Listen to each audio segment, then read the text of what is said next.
Srbija je prelepa. Svi oni koji je do sada nisu otkrili mogu ovde da je otkriju. A uz to, naravno, tamo gde odu mogu da popiju i dobro vino, a sa njim da se upoznaju na sajmu vina. Ipak, ako nisu u mogućnosti da dođete, možete imati jednu virtualnu turu na sajmu turizmu uz pomoć ovih modernih tehnologija u koje se ja ne razumem mnogo, ali su svakako korisne da upoznate Srbiju.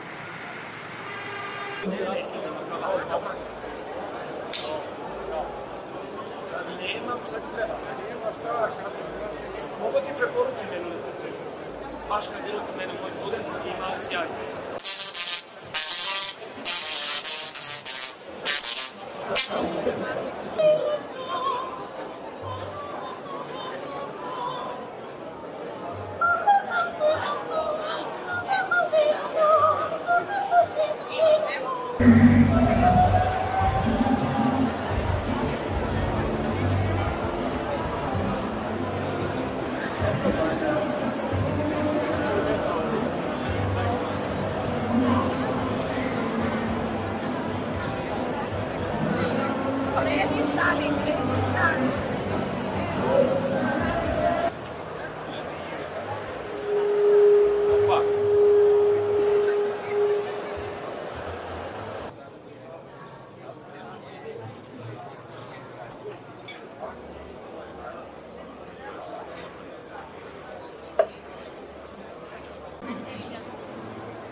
Evo vas gledam, ovo je dosta.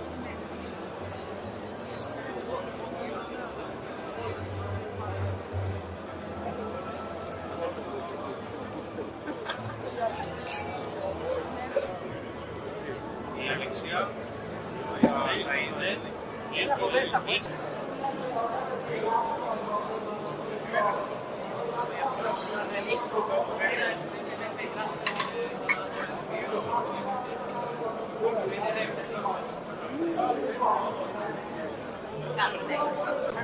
Glasaju pesmu zbirke površine koju potpisuje Vinski organ veterinarija Mačka.